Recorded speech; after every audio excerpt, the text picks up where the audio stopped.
The story begins with a crashed car and someone asks whether or not they should save their boss. He's performing CPR, but he's unsure if he actually wants her to come back to life. This is because she made him work under the 996 schedule. Basically, you work from 9 a.m. to 9 p.m., 6 days a week. And that's why, watching her die, he wonders if what happened to her is just karma accumulating. He starts to lift her but wonders if at least helping her now might earn him some good virtues. He moves toward her sweet lips when suddenly a golden light descends from the heavens and enters the woman. The protagonist complains that if she dies, he won't know who to demand his labor rights from. At the same time, he says he never imagined her lips would be so soft and sweet. At that moment, she opens her eyes. The protagonist is blushing as she asks if he's looking to die. A system message appears, stating that he successfully startled the Empress and has earned the ability of divine appearance and a golden shield with 31 uses. The protagonist doesn't know where this system voice is coming from as a leg approaches him. It looked like he was going to get kicked, but instead he's being tortured in a cruel manner. He resolves it with jujitsu and starts running from this dangerous boss. She then says he'll have to face divine punishment,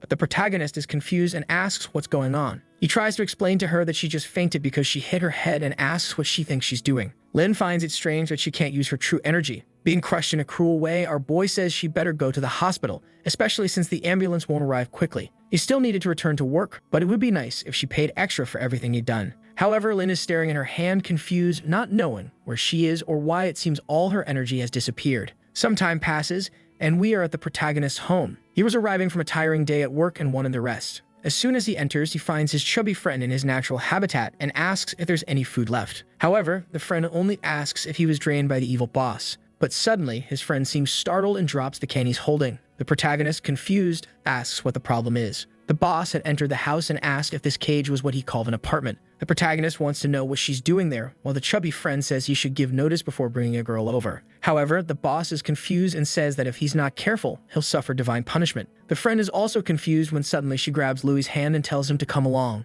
Seeing that she's covered in blood with torn clothes, the friend assumes they're engaging in some forbidden fun. Outside, our boy tells her that despite being her subordinate, she can't keep cutting into his rest time. However, Lin says that based on what he said, he seems to be her disciple. She explains that she's an empress from the underworld who cultivated for over 3,000 years to ascend to the realm of humans and gods. And that's why she wants to know where they are and why she can't use her innate energy. Louis is confused, wondering if she's crazy. However, he's not normal either and mentions that since Earth's emergence, he's heard of some cultivators. But that's extremely rare, and as far as he knows, the two of them are just normal people. However, she reaches out, seemingly trying to strangle him. He begs her to calm down. Lin approaches and says he doesn't seem to emit the aura of the Justice Alliance. Our boy distances himself again from this crazy woman. But behind the trees, 3 suspicious men are discussing whether she's the right person. One of them says they need to make sure this looks like a robbery. However, Lin says she noticed someone listening in on their conversation and declares they deserve divine punishment. The 3 productive members of society emerge, saying they didn't expect to be discovered so easily. As soon as our boy sees energy in one of their hands, he wonders why cultivators want to take him down. The guy says it's a pity,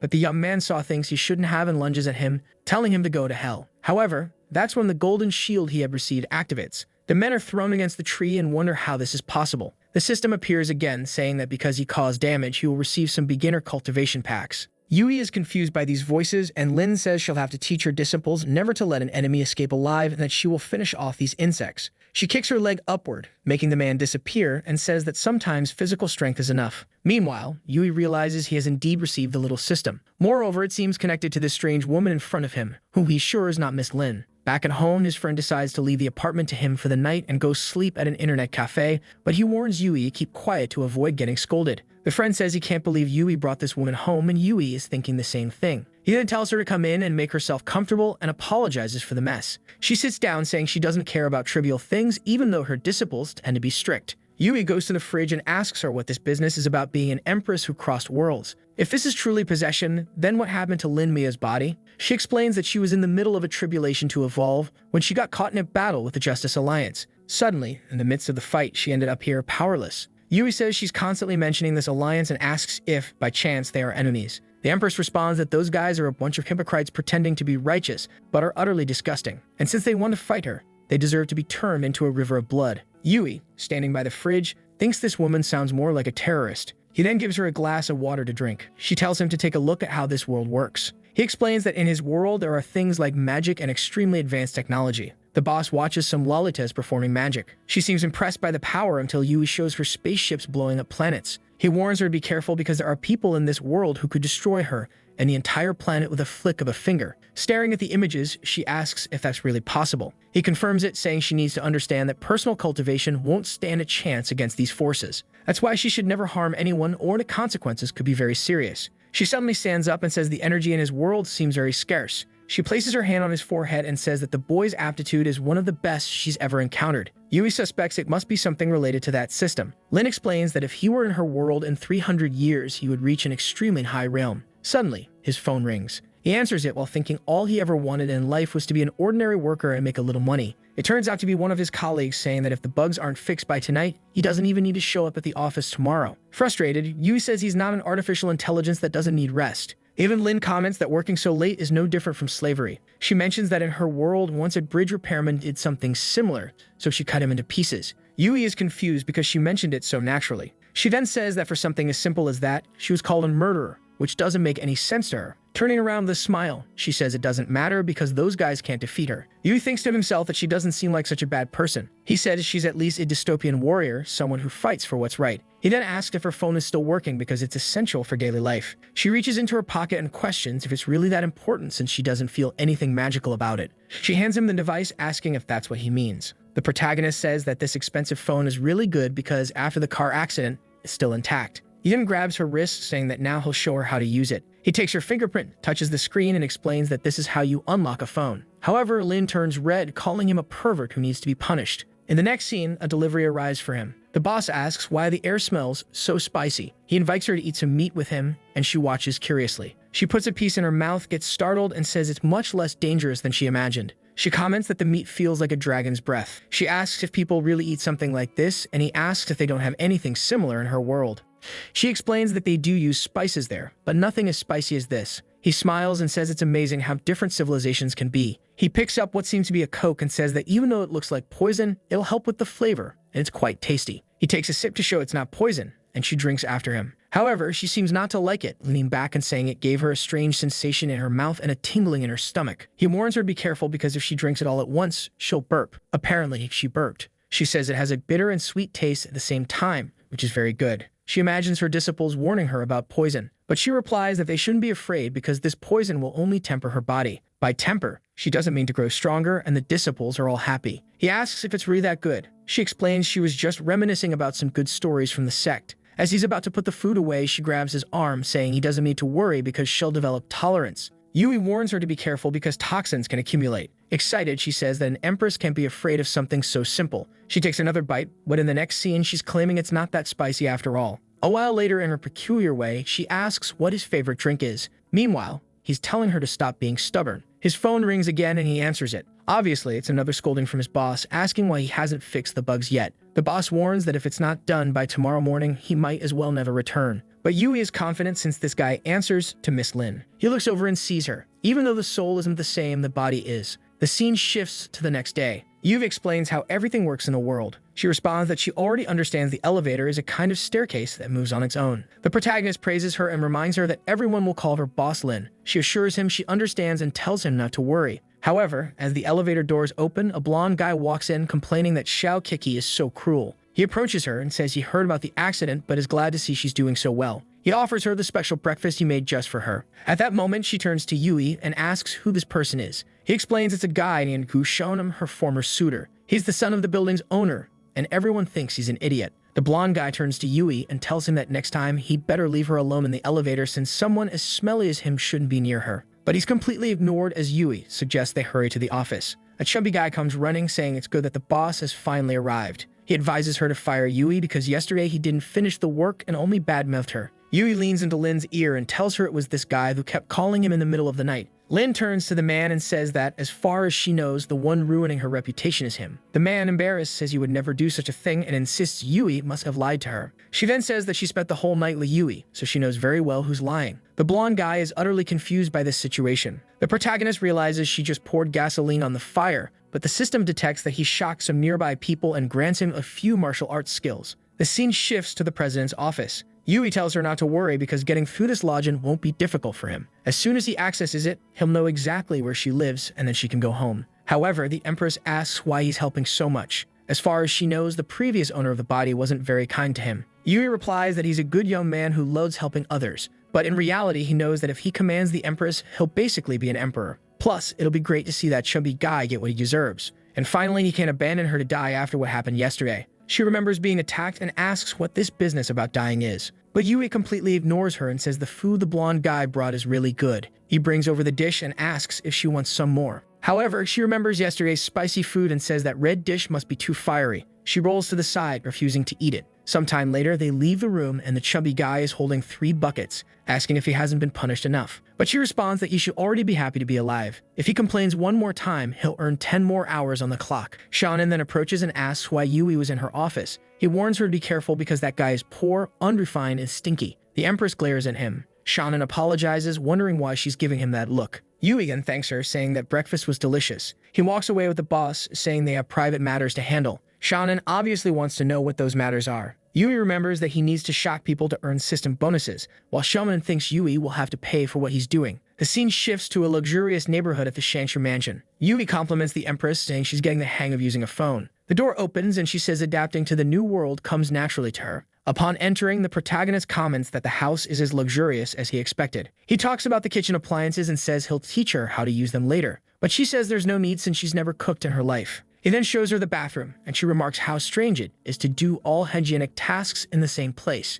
He explains how to use the toilet, shows her the shower, and she says she'll take a bath. She tells him to fetch some clothes as she's sure the body's previous owner must have left some behind. As soon as Yui opens the wardrobe, he sees the hanging clothes. He remarks that he didn't expect the former boss to be this kind of person. He picks out some clothes, thinking at least he doesn't have to worry about whether they'll fit since it's the right person. Meanwhile, the Empress is in the bath asking if he's prepared everything because she's about to catch a cold. Yui's concern, however, is something else. How is he going to teach her to wear modern clothes? He hands them to her and tells her to look at pictures and not put them on the wrong way. She retorts that he should stop nagging because she's not that dumb. Despite the questionable design, the only thing she finds strange is that this string is considered clothing. Meanwhile, Yui is in the living room watching TV. He calls her to watch a historical documentary. He plans to explain everything about human evolution and the creation of industries. She sits beside him, saying she's curious. However, some time passes and she's already asleep. The protagonist gets annoyed that she claimed to be interested but didn't last 10 minutes. He goes to cover her with a blanket, but she seems to sense that something slashes at it. Seeing the blanket tear, he's confused, especially since she's still asleep. Slowly, he moves a sheet of paper closer to her, and she slashes at it again. He is shocked that she has such a sharp alert system even while sleeping. He decides to move farther away since it seems a bit dangerous while she's asleep. He sits down and starts checking out the items he received from the system.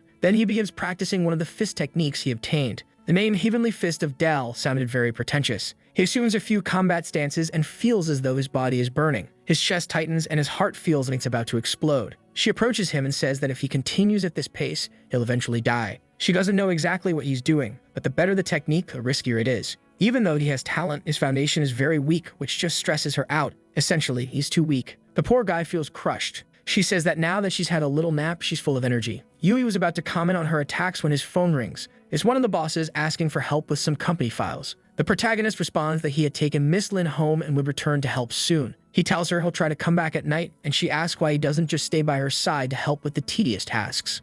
However, he says that with great power comes great responsibility, and he needs to ensure the company doesn't fall into chaos. He then heads to the door, saying there's no reason to make life harder when she's calm, but she tells him to stop and comes closer. He's about to ask why when she steps even closer. Yui asks if this isn't a little inappropriate. She flicks his forehead and tells him to forget it and leave. The poor guy is left confused. Before closing the door, though, he says he'll order some deliveries for her, but asks her not to scare people. She reflects that now, without innate energy, she can't transmit her consciousness anymore. The protagonist has worked all day and it's finally time to go home. The Saitama of the office calls him president and suggests he treat everyone to dinner. The boy asks what this president thing is all about. Saitama jokes that they all know he's close to President Lin. Yui tells them to stop exaggerating. He explains to everyone that she had a car accident and he just happened to be nearby and helped her. If he really had something going on with her, he wouldn't be stuck there doing overtime. Nearby, Xiaoman overhears everything. He thinks this explains it all. It was just a coincidence. There's no way a loser like him could get close to Miss Lin. Back at the mansion, we see the president when someone asks why the lights are off. The Empress turns with anger and says he'll have to face the consequences. However, the protagonist simply places food on the table and asks what's wrong. She freezes for a second before devouring everything, commenting that he should have brought it earlier. Shortly after, she's calmer and says that food without spice feels a bit bland. He tosses the leftovers in the trash, muttering that it's really hard to understand her. Lin then shows him her phone and says this thing must have something against her. She tried to order food with 2 taps, so why doesn't it work for her? He sits down and takes a look, showing her that she needs to scan her face to make a payment. While she's fiddling with the phone, he cleans the table, explaining that this is how money transfers work in this world. While tidying up, he notices some sheets of paper with meditation techniques written on them. He asks Lin if she can read that sort of thing, but the Empress reveals that she's the one who wrote it. He's shocked, and she remarks that of course she still knows how to use paper and a pen. The meditation technique integrates the body, energy, essence, and soul. It would help him grow strong enough to start learning some techniques. The boy feels embarrassed. He never imagined she'd go to such lengths for him. However, she winks and says there are conditions for him to accept her method. He has to practice the way she dictates. That's because natural talent alone isn't enough. He'll have 3 weeks to master the first chapter or he'll disappear because she doesn't keep lazy people around. Now he's trembling and awkwardly asks how long it usually takes disciples to master this. She says it's normally 4 weeks, but since he's talented, it won't be a problem for him. He starts reading a few pages about energy and pulse. It's about the circulation of energy rhythm returning to its true nature. Meanwhile, she wants a bite of something sweet and refreshing she's eating. She tells him he should eat first before practicing. But Yui is already spitting blue fire, saying he feels like his body has become lighter. The Empress is impressed that he mastered the first technique in just a few breaths. Even he's confused, asking if he really mastered it, but the Empress, now sitting on the counter, tells him that being able to gather energy proves he has. She tells him to breathe again and try to accumulate power. The boy looks like a vacuum, pulling in all the energy from the environment. Even she gets startled, asking what kind of monster he is. For impressing the Empress once again, he receives the instant step ability. He starts to think that every time he impresses her, her expectations will rise, making it harder and harder. As much as she was a good sheep, there's a limit to how much wool he can shear. She asks why he's laughing, and he replies that it's nothing. Then he asks if she has any other instructions because he wants to get back to practicing. She says yes and mentions they have a very important problem. He asks when it is, and she wants to know why there's no Coke in the house. The poor guy is confused. Later, he says teaching her to use delivery apps at this moment is dangerous, but she's already drinking her Coke, saying she feels amazing. As he's leaving, she says there's something else she needs to remind him of. He should be more cautious because she's seen countless prodigies fall due to arrogance. He must always remember that there are mountains beyond mountains. But in the middle of her lecture, she suddenly starts hiccuping uncontrollably. She covers her mouth and says this body is strangely fragile. He leaves, saying he warned her not to drink so quickly. She tells him to disappear or she'll finish him off. He responds that she should know that if she keeps drinking that, she'll get diabetes and cavities. The Empress asks if she shouldn't drink it, and he slams the door, saying it's better not to. With that, she relaxes, saying she finally has a little peace. But from outside, he shouts, reminding her not to forget that his number is first on the contact list. The Empress reflects that in her past world, everyone feared her. It's been a long time since she had someone care about her this much. Yui is back home, wondering where his brother has gone. He decides to flop on the couch since the day was exhausting and opens up that little game of his. He checks the group chat with his friends who are talking about getting a good score. Yui asks to play, but suddenly everyone claims to have stomach aches and wants to leave. Apparently, Yui is one of those players who sinks the team, which is why no one wants to play with him. But someone called Old Maniacs says he'll be in town soon and asks if Yui wants to grab a meal tomorrow. Yui accepts and gets all excited. He reflects that he's been playing with Old Maniac for 3 or 4 years, but has never met him in person. Meanwhile, in his surveillance room, someone comments that they disappeared into a strange neighborhood. A bald guy says they went there to investigate, but there were no remains of the bodies. Another person replies not to worry because they already found a way to deal with that child. The next day, Yui is messaging his friend, saying he's waiting for him to arrive, all while thinking about the food he ordered. Then someone approaches. Is it Old Maniac? What's going on? Has the game flipped? Are girls now pretending to be old men? Yui tells the young woman that the table is already reserved. He starts to think she works for the bar and comments on how competitive the beverage market has become. But then she smiles and says she is Old Maniac. She shows their chat history, startling Yui. Feeling awkward, he asks if she's sure, pointing out that her voice sounds very different. The girl explains that people think she's very gullible and easily tricked,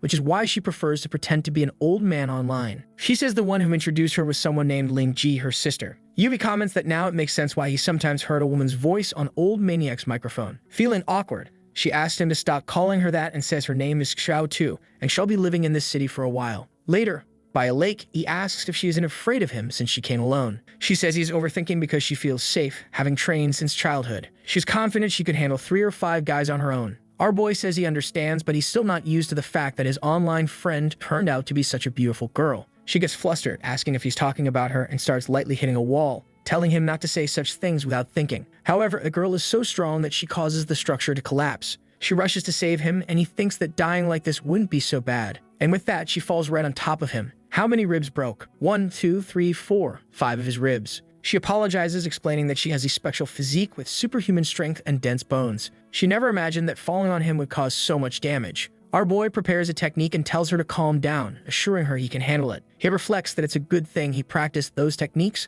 or he would have definitely died. Then her phone buzzes with a message, and she says her first request has finally arrived. She shows him an app called Xiaxiang and asks if he's familiar with it. He asks if it's the app where you can post missions for cultivators and warriors to duel over. After completing the mission, they earn the offered reward and accumulate hero points. She confirms and says her ultimate dream is to become the greatest heroine of all. She then shows him the mission, which is to take down someone who stole another man's girlfriend. She shows him the phone, and he says a bastard like that deserves to die. But then she asks why the target looks so much like him. Without hesitation, she almost slashes his head off. He dodges and tells her to calm down, insisting he'd never do something like that. But she ignores him and says since it's her first mission, she can't fail, so he better stop dodging. She goes for a kick, but he sidesteps and asks why she's trying to kill her friend like this. Motivated, she just tells him to stop dodging and turn into the hero points she needs. He dodges again, and she seems puzzled by how he's always avoiding her attacks. The protagonist thinks that in his life, no woman ever comes easy, but since she wants to do things this way, he won't hold back. He uses Instant Step to appear behind her and prepares to use the Dao Fist,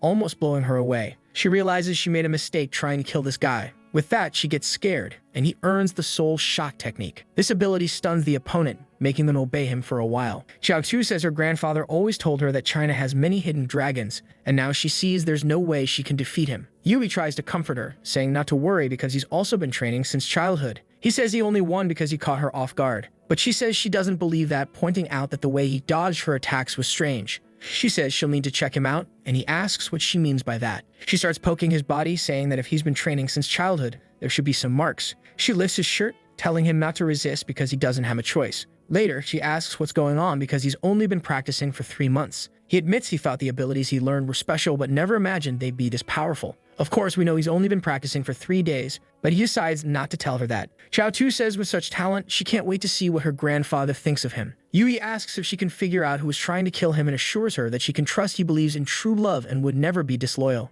She says it's not possible to directly see who sent it, but she can try to set up a meeting. The scene shifts to a van parked on the street with some men stepping out. A guy with gold earrings asks if the girl managed to complete her mission. Xiaotu says yes, and he can do whatever he wants with the boy. Meanwhile, our protagonist finds it odd since he's never seen these people before. The man congratulates Xiaotu, saying she'll get a 5-star review. At that moment, Yui asks the man if he's made a mistake since they've never met. But the man asks if Yui has already forgotten him after using him. Then he orders his men to take Yui down. 2 more guys show up carrying something suspicious. The man with the earrings says that today they'll take everything from the boy. One of them says he's handsome, so they'll enjoy doing whatever they want with him. Yui quickly realizes that either these people are acting in bad faith or they're being manipulated. He decides this is the perfect moment to use the technique he just acquired. He activates the Soul Shock technique and orders them to find out who sent the mission and deal with them instead. Xiaotu asks if he's just going to let those people go. He replies that for now, it's the best solution. On the way home, she says she wanted to spend more time with him today, but unfortunately, she's getting calls and needs to leave. The protagonist says since she'll be staying in the city for a while,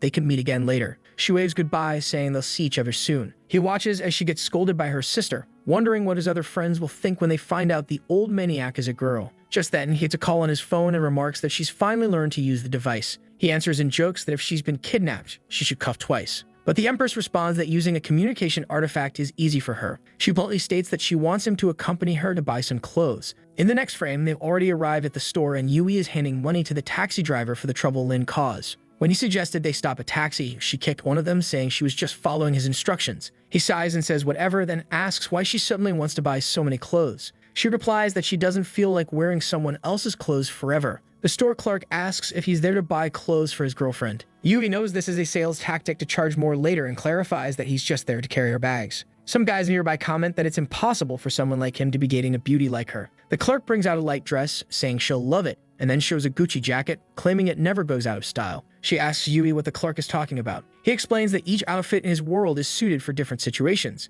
She nods, saying she understands, and then asks if they have any tight latex outfits. The clerk looks awkward and asks what she's talking about. Confused, she looks at Yui and says she saw on his computer that he always searches for that kind of thing. Embarrassed, Yui tries to explain to the clerk that she means is superhero style, something strong looking. That's why she mentioned latex. But the Empress says she only thought of wearing it because she assumed it was trendy since he always looked at it. But apparently, he doesn't want her to try it on. The nosy guys nearby are trying to figure out the relationship between the bag carrier and her. Meanwhile, Yui asks the clerk to bring something more appropriate. She agrees and the Empress goes to change. She comes back wearing the outfit. The clerk immediately compliments her, saying she looks stunning. The Empress says it's similar to what she used to wear in her world and asks Yui what he thinks. The clerk explains it's from their vintage collection. She comments that she wanted something more classic and thinks it looks perfect. The Empress stands in front of the mirror and decides to buy it. Then she points to Yui, saying she'll pick something for him too. He's confused about why, but in the next scene, we see the protagonist looking almost exactly the same. No major changes.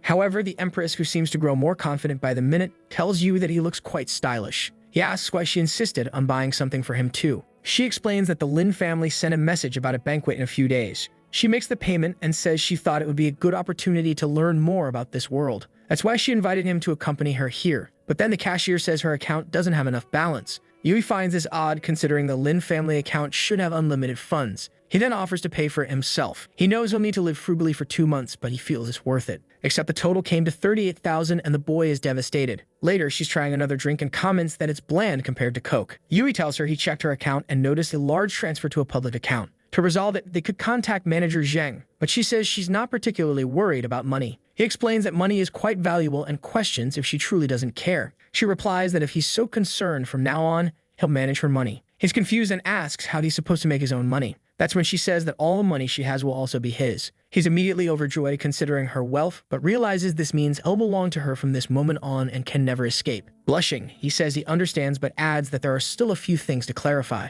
Suddenly, she looks to the side and remarks that those people had disappeared. Apparently, they were sharper than she expected. He mentions that he also felt like someone was watching them earlier but thought it was just his imagination. She acknowledges his sharp instincts and tells him he can handle it if he wants. Meanwhile, in an alley, a bald man angrily asks why their plan is being cancelled when it was almost complete. A man with brown hair says the boy was supposed to be eliminated because he witnessed Lin's car accident. But since she's alive, there's no reason to kill him anymore. The bald man, furious, asks if they won't avenge the 3 brothers they lost. The bespectacled man beside him says that issue will be dealt with sooner or later. Later, at the company, a man hands over some papers, saying Miss Lin made some payments. Once those payments are reimbursed, they'll have the money. The only catch is that the new contract requires a fresh signature, and he asks if Yui can handle it. The problem is that Yui isn't great with numbers. He remembers that the Empress said her money belongs to him now. He wishes that were true since it would make his life easier for the next 10 years. He tells the man to hand over the papers, and the man agrees, but then he piles on another stack and then another, explaining that these are for upcoming contracts.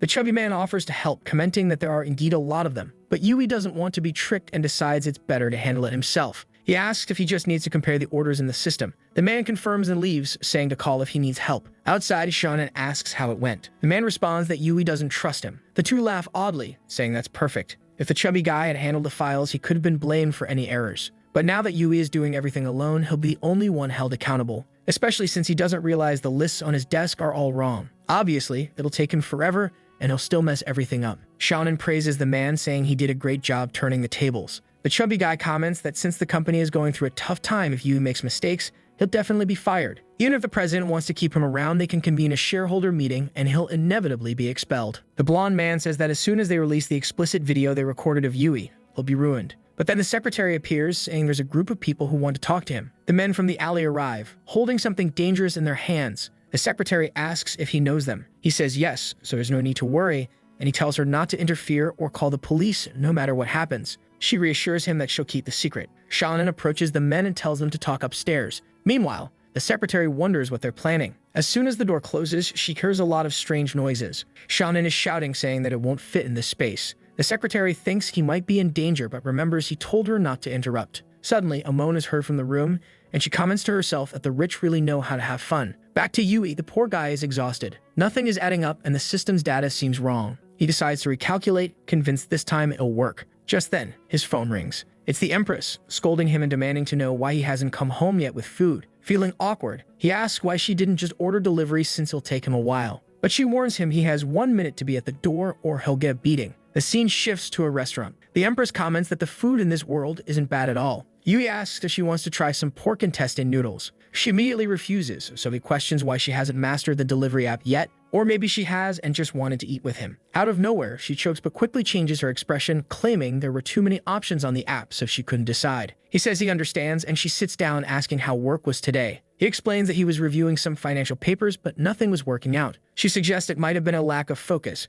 but he insists manager Zhang must have messed something up. He smiles and says they should eat first since the food is delicious. Suddenly, a bald man at a nearby table shouts that he's sure this isn't pork intestine. Yui is startled, wondering why the man didn't mention this earlier. The Empress looks confused. Yui watches as the restaurant manager approaches and asks the bald man why he's shouting. The man insists that this clearly isn't intestine. The manager tells him to stop defaming the restaurant without evidence. The Empress asks Yui where he's going as the bald man threatens to shut the place down. That's when Yui steps in, places a hand on the man's shoulder, and asks the manager if the bald man's claim is true. He picks up the troublemaker and warns that he'll need compensation for spending his money there. The manager denies any wrongdoing, but Yui, trying to get a confession, says the food tasted odd and threatens to beat the man if he doesn't come clean. Finally, the cook admits that the intestines are made from fermented beans. Naturally, everyone demands their money back. When Yui sits back down, the Empress remarks that in her kingdom, the manager would face divine punishment. But she finishes her meal and says at least her order tasted good, so they'll let it slide. The protagonist pieces things together, realizing that Zhang might be substituting genuine products with something cheap to deceive him. The next day, Yui is back at the office.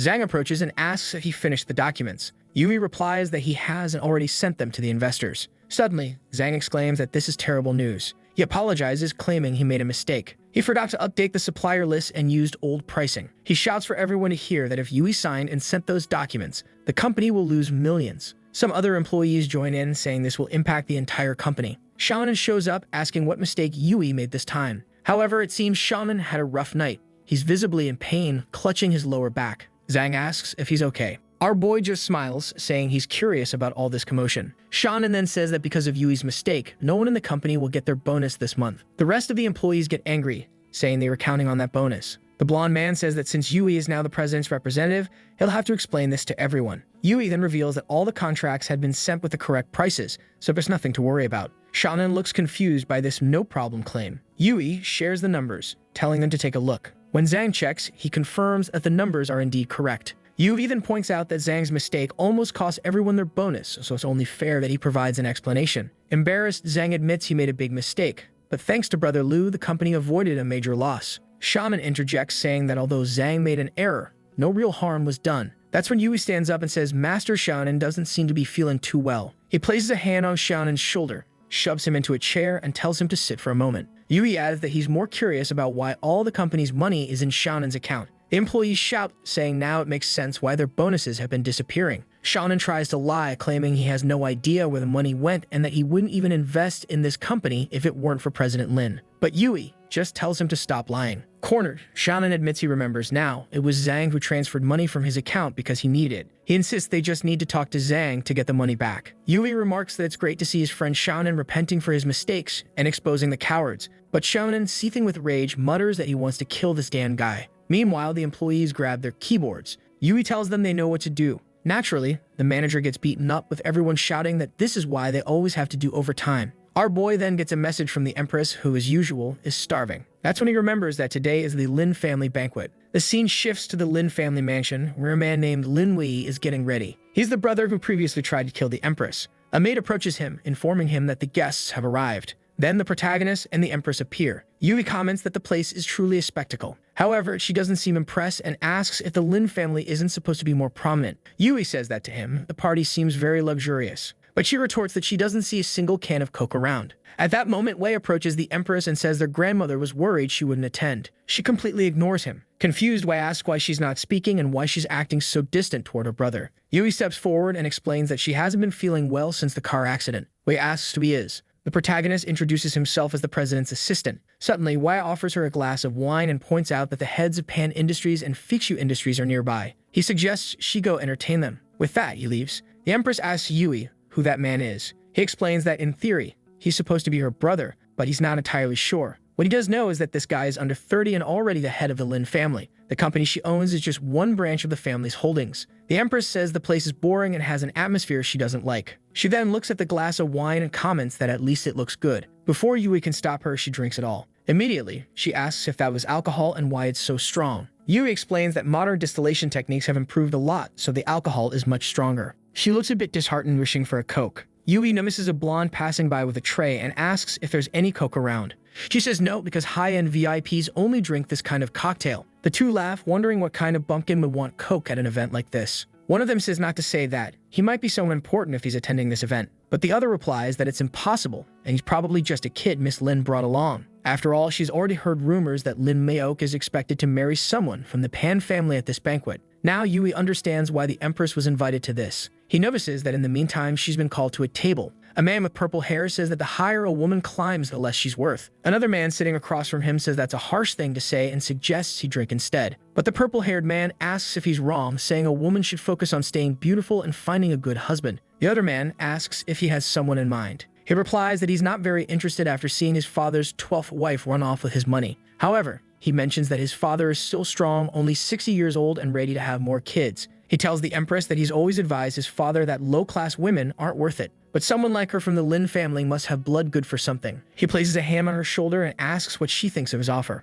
Meanwhile, Yui is worried since he knows everyone at this event is influential in the city. But seeing Lin angry, he decides he doesn't care about that. He grabs the idiot's arm and twists it. The man, panicking, asks if Yui knows who he is and demands to be let go. While Lin wonders what he's doing, Yui seizes the chance to shock everyone. The man breaks free and asks who Yui is and if he's lost his mind. Our boy introduces himself as Miss Lin's assistant and says he's doing the man a favor. But the man points at Yui and says if he doesn't explain himself properly, he'll have serious problems. Yui makes up a story about being a doctor and claims the man's wrist nerves were damaged. The man isn't that gullible though and asks if that's how Yui plans to play it. He calls over his bodyguard and tells him to take care of this. He also tells everyone to watch and see what happens when someone messes with the Pan family. Yui tells him to stop stalling and come at him already. The bodyguard charges at him, promising Yui will regret his words soon enough. But Yui easily dodges the first punch. He remarks that while the man's boxing skills aren't refined, they're enough to deal with someone like this. With a punch to the face, the man goes down. Meanwhile, the Pan family man says the bodyguard was a level 3 cultivator. The people at the table murmur that someone that strong would stand out anywhere in Jiang City. So who exactly is this kid? With everyone shocked, Yui activates the system and receives a rejuvenation medicine. Then an elder from the Lin family shows up and asks Yui what's going on. Yui explains about the bodyguard fight, and the elder mutters that Maok must be losing her mind. The Pan family man asks if this is how they treat their guests. The elder, visibly flustered, apologizes and promises they'll handle it. But the Pan family man simply says to forget about any alliance through marriage. Strangely, the Empress tells Yui she thinks he'll benefit from all this. Yui, startled, wonders if she knows about the system. Feeling awkward, he says he only did it because he doesn't like sexist comments. But the Empress isn't easily fooled and says she's certain there's more to it. Suddenly, the elder points at her and demands an explanation, accusing her of disrespecting the family. He claims they never cared about her lowly origins, raised her with difficulty, and gave her everything. So why is she repaying them like this? Lin turns to Yui and asks who this man is. Yui replies that he has no idea. He's probably just some random elder from the family. The man continues shouting, saying that the family is prominent but has been humiliated because of her, and she better apologize to the young master of the Pan family. Yui tells her to stay calm and that he'll handle it, but she ignores him and asks the uncle if they really consider themselves noble and elegant, because to her, they're just people without virtue who only care about appearances. From the conversation she overheard, she had already figured out they only cared about superficial fame and contributed nothing of real value. She continues her tirade, leaving the uncle speechless, but she asks if she said anything untrue. She adds that if they're waiting for her to apologize, they should save that request for her coffin. The humiliation is so great that the poor man collapses, hitting his head on the floor. The uncle gets up and says she must be losing her mind to say such things, but she simply states that if they'll excuse her, she's leaving. However, the uncle warns that everything given to her will be taken away, and she'll be expelled from the family. At that moment, another man nearby interjects, asking them to wait. He introduces himself to Yui and asks if he can get to know him better. Approaching Yui, he says he has remarkable skills and wants to know who his master is. The protagonist replies that the martial world is complex and diverse, and it's not convenient to delve into the details of his life. But then Wee steps in and tells the guests that having the support of a martial group like them would be excellent. He asks Yu to explain himself, who only says it's not that he doesn't want to. It's just that technically he's never had a formal master. The best he can say is that he receives some guidance from a few notable figures. Lin Wei calms everyone down, saying today isn't the time to discuss business. He just wants to know about Yui's relationship with Lin Maok. He explains that until now he's only ever seen her with one other person, but seeing her accompanied by such a talented young man reassures him as her brother. The man nearby mock Lin Wei, saying earlier he was ready to marry her off to anyone just to form alliances.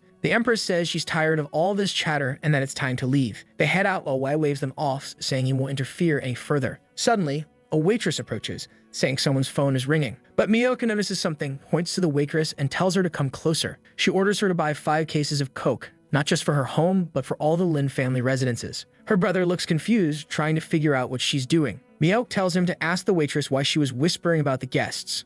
Yui remembers it was the same waitress who called him poor earlier. To avoid losing his sister's favor, Wai immediately orders the waitress to fetch all the coke, even if she has to go on foot. Later, they're at a street food stall and Yui comments that there's nothing like a late-night snack. Holding her coke, Mei-aok says it would be even better if it were cold. Yui offers her a beer, saying it pairs perfectly with the food here. She asks what it is, and he explains that it's an alcoholic beverage with different flavors. She tries it and says it's quite different from the drinks of her time, yet somehow similar to coke. However, she makes it clear that she'd never trade coke for this. The protagonist starts thinking that drinking from the same can would be an indirect kiss and rushes off, saying he'll grab a new straw. Meanwhile, she mimics two men nearby threatening a young woman. They tell her she probably doesn't want her boyfriend to find out about this. Her family owes a lot of money, but if she comes with them, the debts can be cleared quickly. The Empress quietly observes. The woman protests, saying she doesn't want to. One man warns her she has no choice now. Another man begins pushing her, saying they'll be quick, until he gets a bottle smashed in his mouth. He falls to the ground and asks who it was.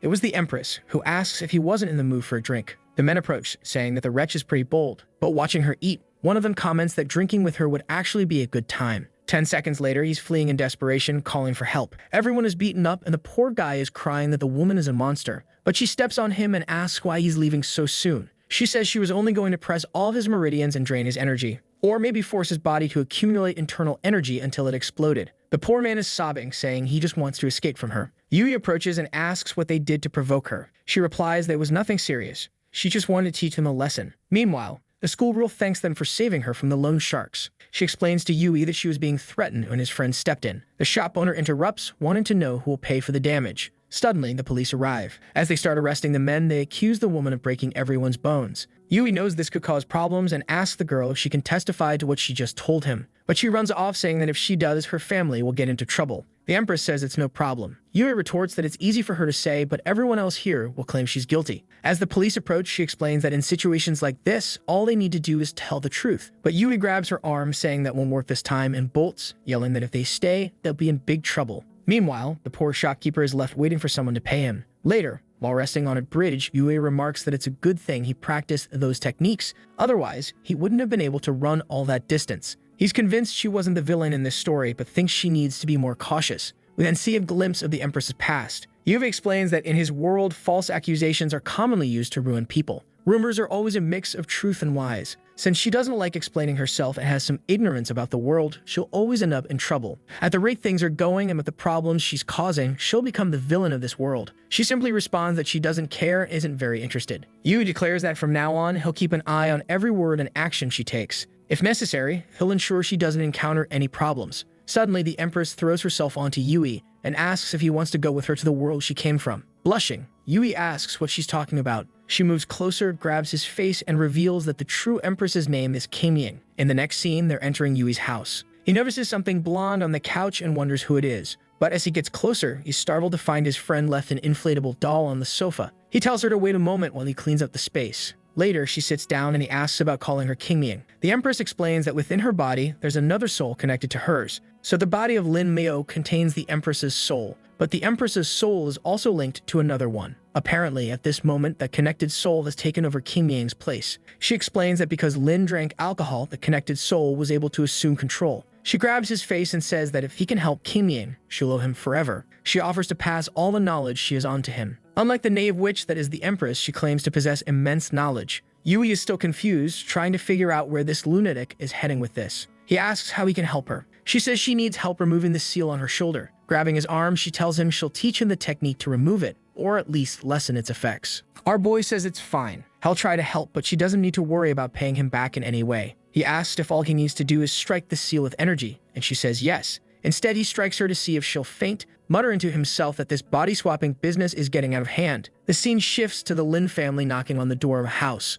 A purple-haired woman answers, saying they should have received the message that the master wouldn't be showing up tonight. Lin Wei reassures her they won't take much of her time, explaining that Master Wang has arrived in the city and they prepared a banquet. However, they notice that another elder didn't attend and got concerned he might have health issues. The woman says the master is fine and they don't need to worry. She closes the door in his face, leaving Lin Wei frustrated because he just wanted to deliver a message. The group grumbles that the old man is really complicating their lives. Lin Wei advises them to calm down, reminding them that no one in the city can oppose Master Wang. He leaves, urging them not to damage their relationship with the Wang family. The woman re-enters the house and tells the master she sent the visitors away. He thanks her, saying he could have met them but preferred to spend time with his granddaughter. That granddaughter, Xiao asks why he's treating her like this. Her grandfather says it's because she kept talking about losing to a young man who had practiced far less than she had. She apologizes but insists that Yui is impressive and her grandfather will understand when he meets the boy. Back at Yui's house, the Empress remarks she never thought she'd have a day like this. Yui says it's thanks to modern alcohol. She notices a bruise on her forehead and asks what happened. He dodges the question, saying she must have accidentally hit her head somewhere. He hands her something to drink, joking that he didn't expect her to have such a low tolerance. She explains it's because she's experienced few things in this mortal body. As she goes to drink, Yui asks about the two personalities and the person named Qingying. The Empress spits out the drink and asks if he really met Qingying. Yui says yes and explains that the woman introduced herself as a spirit trapped in her body, seeking help to escape. The Empress confirms it's true.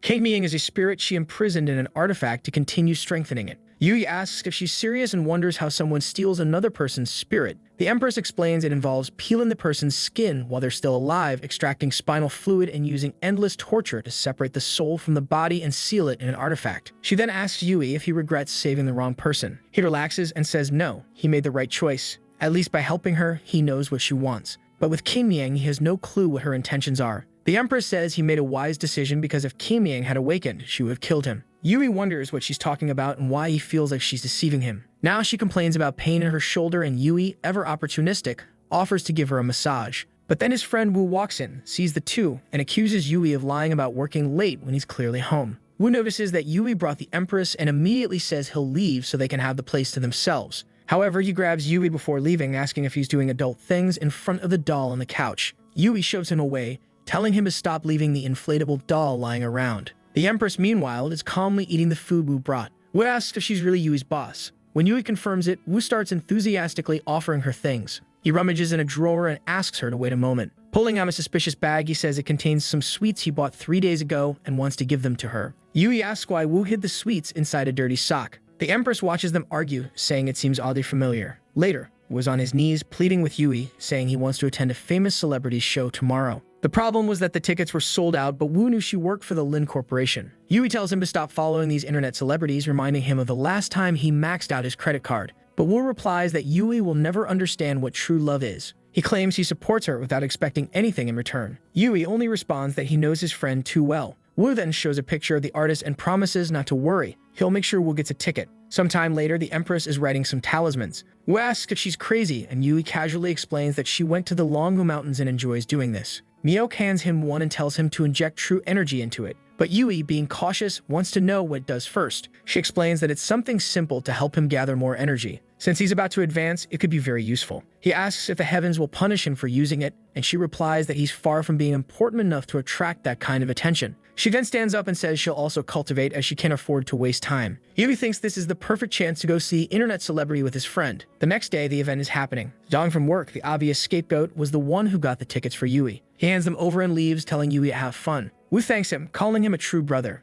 At the venue, Yui asks what the event is about. Wu explains that it's to promote urban harmony for a day, but he quickly adds that the actual event doesn't matter. What matters is what's on stage. The celebrity thanks everyone for supporting her so much. Wu asks Yui if she isn't the cutest thing he's ever seen. Yui agrees but adds that a woman shouldn't rely solely on her looks. The girl overhears this and doesn't seem pleased. Then another man comes on stage and she says they must support all vendors and build a better city together. She takes off her sandal and walks for the man as if planning something sinister, saying that those who don't listen to advice deserve punishment. Wu, naturally, starts yelling that he wants to be punished too. The man on the ground seems to be enjoying himself, and Yui remarks that something about this is off. Suddenly, the man bites her foot, and the girl asks if he's not an actor. Yui flings him forward, saying he'll help him. The man continues devouring her foot until Wu crashes into him, telling him to back off. The two men exchange glares for a second before they both get punched in the face. The crowd rushes forward, yelling not to touch Yan Yan. But Yan Yan ignores everyone and approaches Yui, thanking him for helping in time. Emotional, she says that if it weren't for him, she doesn't know what would have happened.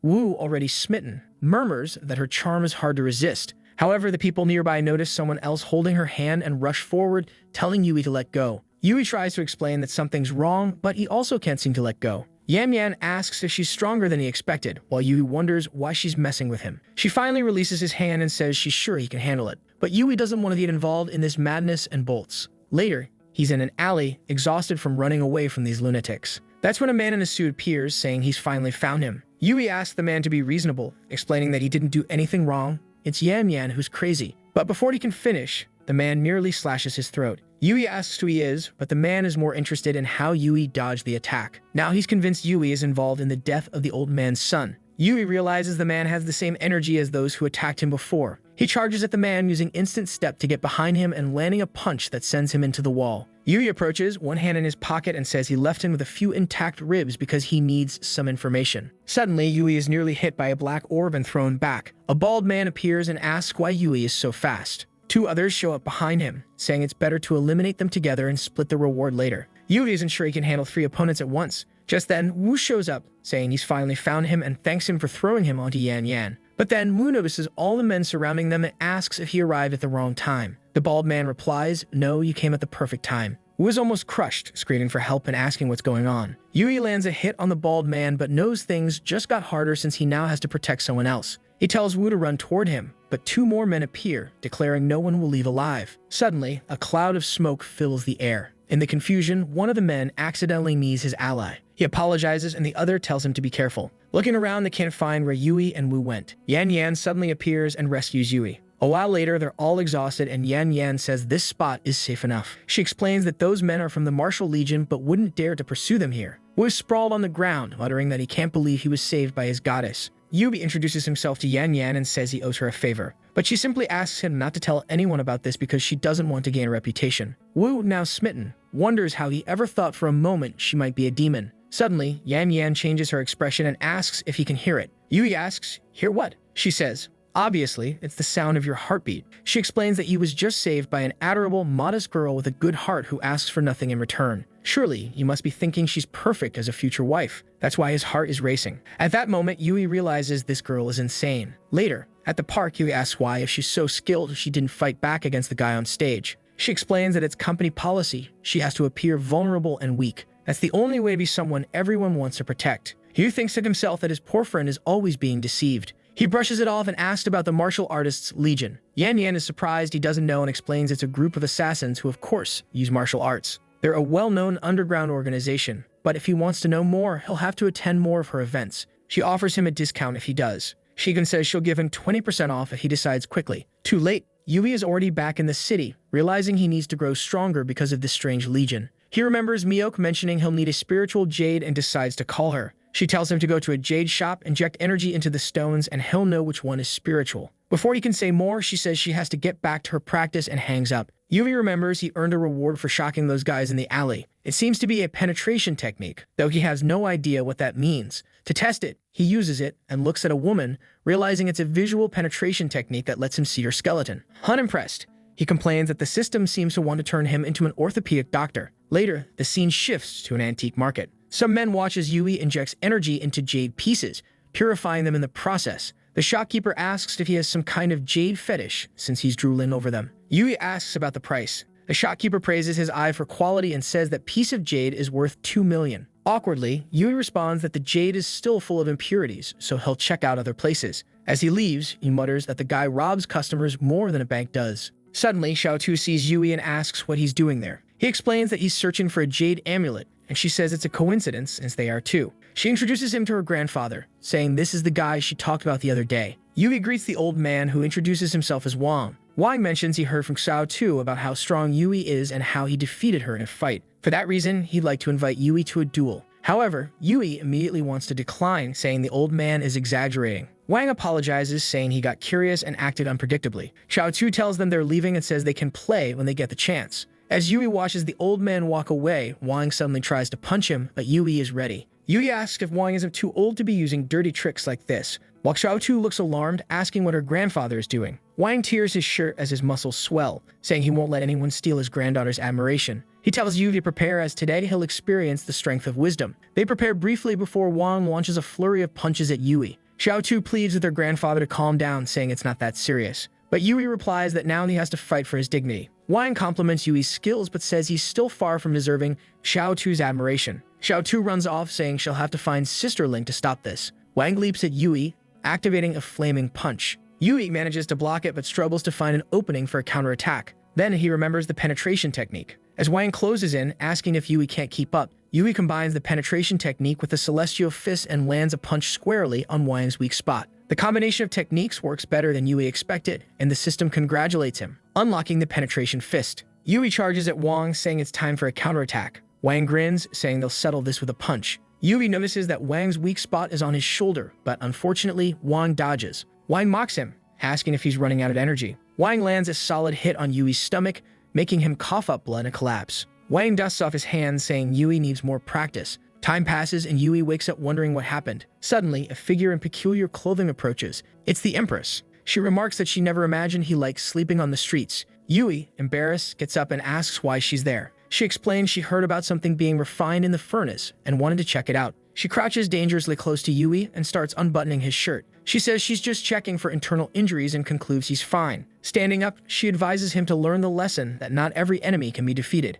That's why he needs to choose his battles more wisely. Yui tries to explain that he had no choice since the old man attacked him first. He recalls noticing an injury on Wang's shoulder during the fight and thinking about targeting it. However, he decided to miss on purpose because injuring the old man too severely could ruin his reputation. He notices that she seems slightly concerned about him and asks if she's afraid of losing her disciple. She responds by telling him not to touch her with his dirty hands. Meanwhile, Wang is wondering where Yui went. He admits that the boy was stronger than he anticipated, especially that last punch, which felt dangerous. However, Wang is confident that his own abilities are superior and that he dodged Yui's attacks easily, or at least, that's what he thought. His shoulder is completely wrecked regardless. Suddenly, Xiaotu appears with Sister Ling. Wang looks startled and Ling asks, "Where is the like of?" The scene shifts to the courtyard at Master Huang's house.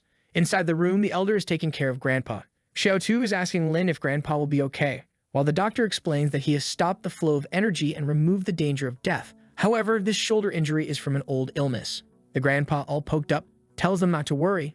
The old man isn't going to die. Meanwhile, Lin thanks the big guy who says he will take his leave, and another person there is already calling for him. I had forgotten that the proportions of that pink girl are peculiar, right? And she is there crying next to Grandpa, worried. However, he tells her to stop that, as he has to prepare for a ranked match. The girl is a bit confused, right? The guy is the king of Summoner's Rift. Ling Ren wants to know if the fight outside was good. Xiaotu lies, saying it was just a little training for the old man to have fun. However, it's obvious she gets angry, saying the guy fainted during that. The old man tells her to calm down. Everyone already knows she is the one in charge of this family. However, she continues to be angry, saying she's getting older and will no longer be young. Grandpa says, "Oh, my girl, you're about to turn 30. You haven't been young for a long time." However, at that moment, a guy enters announcing that the Lin and Marin have come to visit. The woman is already sure that these guys are plotting something, and the old man tells her to take a look to see what's going on. If anything, just say he hurt his hand and doesn't want to see anyone. However, she knows these guys won't believe that, but still, he turns away. As she leaves the room, the guy behind informs that the young man from the footage was last seen at the stone market. Meanwhile, Xiaotu, about to explode at any moment, says that he really is stubborn. Besides, it would be good for that boy to keep a low profile and not draw too much attention. Outside, some guys are talking, wanting to know if Master Wang's situation is serious. One of them complains that just when the collaboration was about to work, the old man pulls a stunt like this. The guy wants to join the Liu family, but the friend says it's still too early. Not to mention that the manager was just a really annoying woman and the hair was a girl. The one in the back wants to know, now that the Liu family is being suppressed because of Master Wang, what will happen? That Lin Wai, however, is thinking it's the perfect chance. The guy is about to die and soon someone will take over that leadership. It would be great to be alongside that person. However, the muscle-bound guy named Song Abio says he brought some pills for the master, and he calls the team, saying it would be good for them to visit old Wang. Everyone is suspicious. Everyone knows this guide is from the rival faction. And at that moment, two guards appear and say that at this time, no one can enter the chief's courtyard. Abio gets irritated and tells the guys to get out of the way right now. Obviously, a fight is about to break out while everyone watches to see what will be left of the family. Abio advances, saying that if they are refusing the medicine he brought, it's because they want to see the old man dead, and he won't allow that. He tells the group to follow along and starts throwing punches at everyone. Just then, Ling Ren appears at the door carrying a fireball and throws it in the direction of the guys. They are impressed that she actually showed up and she doesn't seem to want to make friends and wants to know if they are really there to cause trouble. Hey Pao is confused. This damn girl wasn't supposed to be that strong. He all friendly, Miss Ling then, right? I came to say that. However, she just ignores everything he had to say and walks past. Ling warns everyone to leave because the master is fine and doesn't want visitors. But then the big guy looks at himself, and the old man on the left asks what happened to old Wang. Random makes up that he played all night, had tendonitis, and that's why he can't see anyone. However, the guy from the Pan family is sure it must be something worse than that. At that moment, the guy in the blue suit steps forward and says it's okay, he's just there to inform about something. Alin tells him to say it quickly, and he warns that, unfortunately, the Tian family is having some issues, and that's why their partnership has been cancelled. He asks them to understand while thinking there's no way he's going to be stuck with this dead old man. Ling just replies that it's fine and anyone else who wants to back out is welcome to do so. Obviously, the fake starts saying, "Oh, my business isn't going too well, right? We won't be able to support you." Lin just turns around and says it doesn't matter, she doesn't need their money anymore, and whatever they want can be returned. However, at the same time, she's wondering what the old man is thinking. But in the end, it's obvious. Each of these families has their interests, and at this moment they are not aligned. Meanwhile, the old man is telling Xiao Tu that those who depend on his family always show their true colors in times of difficulty. In the future, she will know whom to trust and who is just self-serving. All twisted, she compliments him, wanting to know if it's his grand plan, while he admits he was afraid of Ling. However, now that he's seen the situation unfold, he has a new plan. The problem is that Ling knows the old man's motives are genuine, and those bastards are just taking advantage. Abio, however, is off to the side thinking that the boss spent decades gathering information and now he will finally be able to test everything. Suddenly, he puts the ball in his mouth and man, it seems he liked it, saying the sensation was incredible. At that moment, he's eager to discover the truth about Boss Lu when, out of nowhere, the protagonist appears there with the Shadow Pass. The system already detects a crisis, activates the barrier, and the guy is pushed away. Our boy has no idea what's happening. He just showed up out of nowhere and the guy is on the ground. Suddenly, a voice says he finally arrived and everyone recognizes it as the Master's fate. They know this is the ability of life energy transmission. Meanwhile, Ling wants to know if this is part of the old man's plan. Xiao Tu is already all messy calling for our boy, telling him to come in quickly. Meanwhile, the guys outside want to know why this guy is showing up there again. The scene then shifts to the city hospital where someone is snoring. The blonde kid informs that the uncle's condition was improving, so he's leaving. Luffy, however, his father, tells him to stay put and says that whoever did this to his daughter's face will pay dearly. At that moment, the guy in the blue suit appears saying that Abio sent a message saying Shang Ping is fine. And the strangest thing is that it seems all the families were giving respect to a certain Lu Yuwei, whom no one knows. The father says it doesn't matter, he's never heard of him, while the blonde wants to know why again and it's that damn kid. The boss tells him to explain who this fool is. Meanwhile, Ling is telling our boy to come in. He comes in all smiles, telling them to wait a little because a friend of his is arriving. The buff guy, poor thing, falls to the ground all beaten up, saying nothing would stop him from serving Boss Lu. However, I don't know if it's a trick or a favor, but our dear boss arrives, stepping on the fool's head. She's grown, telling our boy that he deserves a divine punishment. The protagonist makes a Naruto run and takes off. All awkward, he asks if she wasn't in a hurry. King Niang, however, was standing there looking around, while Ling observes and realizes she can't sense this woman's presence. Indeed, the existence of Lu Yui was not as simple as it seemed. She tells everyone to come in now that his friend has arrived. Already in the room, Xiao Tu sees our boy's new friend and goes to greet her by serving some tea. Even the boss is impressed by how big this girl is. The girl was about to explode, really. The protagonist then asks how the old man feels. He sensed something was wrong in the fight. The old man says yes, he noticed the boy held back in the attack to avoid hurting him. But you need to worry, he will recover. Xiao Tu feels relieved to know that the injury wasn't the protagonist's fault. Ling, however, says it doesn't matter. She should stop playing innocent while doing crap behind everyone's back. At this moment, the boss is looking at a picture on the wall and the old man tells that his family has a long martial tradition and military past. All the ancestors fought to defend the land, and over time the family gained quite a bit of influence. Ling says that this is true and that's why the other families are so interested in him, just because of that kind of influence. Now the protagonist is understanding why this old man has been doing all this.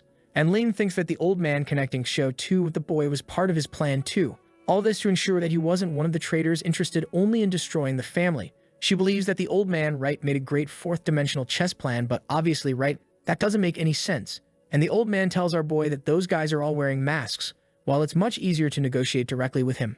But the protagonist finds all this very suspicious, while the master is already thinking that he will soon be able to control this young man. The old man benefits in the end and the boy still thanks him. However, King Nian comments that to her, the protagonist seemed to be a target. Xiao Tu doesn't understand. She says that it's fine that the old man had a lot of power, but that was a long time ago and his reputation is fading and everyone is jumping ship. And now he wanted to use the protagonist as a sort of shield. Ui and Ling are there somewhat confused. And the host is already thinking that maybe, really, this made a bit of sense. The protagonist realizes that if he were like a sort of barrier in front of the other family, right, he would reveal all the enemy's weaknesses. While Xiao Tu is angry and asks her grandfather if he was really planning all this, the old man is all scared now, right, wanting to know who this woman is that suddenly showed up. She just appeared and he already had the feeling that she was gigantic, which she is, and why he was being controlled by her. She's just giving him a stare and the old man tries to explain himself, saying that she is going too far. It even seems like the old man would plan all this. In that, he tells our boy that whatever he wants, he just has to ask that they are, friends, And Xiaotu tells our boy the same thing, saying that she will guarantee any wish. The protagonist stops to think and knows, right, that the Wang family is a lineage of martial artists. So if he wanted some techniques borrowed in any area for him, that would be enough. The old man, however, warns that important techniques like the flaming fist couldn't be shared. And even with Xiaotu crying, he assures that those can't be passed to anyone. The protagonist said it was fine. Even if they weren't such precious techniques for him, it was more than good. But then Kim Mian comments about some flowers she saw in the garden. She knows they are used in food, and the old man says that yes, they are rare flowers that are cultivated once every 1,000 years. The seeds are very valuable, but he can plant them wherever he wants. The protagonist is somewhat confused while the old man makes the offer. Strangely, the Empress accepts right away and says that's fine then. The protagonist finds it strange because why is she going so far just for a plant that is used for cooking? But what can he do? The woman pressed the W and won't let go, walked away. He waves goodbye to the old man saying he's leaving. Ling criticizes the old man saying that he planned, and when he thought he won, he lost the techniques and also lost some seeds. Xiaotu, on the other hand, says that the old man has to stop being so selfish. However, he replies that he has to be careful. He can't understand what that woman is about. The scene then shifts to the protagonist's house, where that friend of his from the beginning is enjoying Zion Chan's live stream. He thinks it's the protagonist arriving and says, "Hey, Yue, can you pay the rent this month, buddy?" However, in reality, it's 4 guys on his back, and immediately they grab him and put the kid on his knees. The guys are asking if, this is the loser, while the poor chubby guy warns that it's good to let him go now, otherwise he will have to beat everyone up. The boss, however, just orders to take this kid away now, while the protagonist is in the forest saying that in this place there are enough plants for her to eat for 1 or 2 whole years. But why does she want this so much? The boss says that she is silly to think she is really there just for the food and warns that those carob flowers, I had to translate because I have no idea what that is and still don't know, grew on trunks that were essential for creating pills to boost energy. So the protagonist realizes that the rascal mentioned the flowers, but in fact is there for the trunk, meaning, right, she pulled a fast one on the old man. The protagonist says he understood and asks if this is a way for her to regain the strength she once had. However, she reveals that she is unable to draw energy into her body at all. At this rate, the chances were minimal, and that's why this pill she is refining is actually for our boy. Her plan is to take our boy to that celestial realm, and all she asks is that when he gets strong enough, he also takes her back to her world. Lu Yui was all confused, right? How is he supposed to make her return to her world? None of this makes sense. But then he falls back, saying that sometimes he forgets that she really isn't from this world. She, however, stretches out her hand and asks how the story will work out without a protagonist. The boy, however, knows that if those immortals really existed, they are farther away than humans are from gorillas. He doesn't think he will be able to do it, but she warns that what exists above the celestial are just rumors. And even if the distance were enormous, she trusted him, so he should trust her. She moves closer, the boy is all flushed while she says she will do her best to help. When he reaches that level, crossing the void will be as easy as a hand movement. Then our protagonist already smiled, said that's great, so let's go for it. Oh, my daughter, sideways like that, those giant thighs, right? The scene then shifts to the company Forestry Media, where there's a girl with small gift boxes. A chubby guy says that only Yui could ensure that so many 1,000-year ginsengs were given away for free like that. And another is in shock that there was a VR equipment there, which was a new release. Someone asks Mr. Lin what exactly Yui did to earn all this from the company. He replies that they will have to ask, and just then, our boy is arriving at the door. The moment he opens it, before saying hi, the chubby guy is already wanting to borrow a VR. Everyone is confused, gaining a lot of startled points from everyone. The secretary, who is getting all excited, already informs Wei that several companies came to give him some gifts. The lightbulb head says, "Wow, Wei, you're the man. Don't keep secrets from us." While the fool shaman is in the background saying, "That son of a gun, Wei," drawing attention again. Poor protagonist, he just lives his life, and this guy suffers the collateral. The protagonist stops to think and is sure it must just be the old man from the Wang family. And then he tells everyone to grab gifts and thank the bosses at work. Everyone turns to Qiang Niang and Lin and thanks them, saying they are amazing. Xiaonan relaxes, saying, in the end, this idiot is just any employee. Only he can call Xiuoqi and Kiki. However, in the midst of this blonde guy's breeze, Xiuoqian's brother, right, says that our boy needs to stop being so shy. Several people from the family already want to pair the two up. Now the blonde guy is confused. What do you mean, pair them up? And then the brother also announces, Yui is now the director and largest shareholder of the company. Everyone there is a bit confused and at the same time, congratulating the protagonist. And Lin says that this was the elder's wish and now they don't even need formalities with each other. The protagonist, looking at the boss, just thinks that no one even noticed she's no longer the same person. And the system gives a few more points for him having left everyone at work in shock. Then the giant thigh tells them to leave, but the protagonist asks him to wait, wanting to know where she's going. She just says that staying there is like being near a bunch of flies and her buzzing is annoying. Apparently, she used the guys' names and they are saying that she's really much gentler lately. The poor thing really humiliated everyone, while Shaman is tearing up the floor, wanting to know why everyone is treating Y like this. In the room, the protagonist is asking what else she needs to do the so-called alchemy, that he would fetch everything. However, the tall guy says he doesn't need to worry so much. The most important thing is the shell, so they will focus on lunch. At that moment, his phone rings, and on the other line, someone screams for help, saying they have been kidnapped and are at some dark moon bar. Ah, it's the chubby guy from the apartment, and the protagonist says no way he's going. Let that chubby guy get himself in trouble. He just wants to steal my money. However, the friend offers an exclusive fan club CD to convince the protagonist. Our boy is sure his friend wouldn't offer something like that, so he's in a bind. Meanwhile, the fool with the blonde hair is just listening, saying that's what happens to those who offend the Lu family. The scene shifts to the dark moon bar, and the bunnies are all excited. On his knees, the chubby guy is there suffering. Wow, man, suffering. Maybe I jumped the gun with my words. When the artist is out of ideas, he doesn't draw the clothes, just painted the body instead. She orders the chubby guy to lift his head, and as soon as he does, she uses a strange power that seems to mess with memories.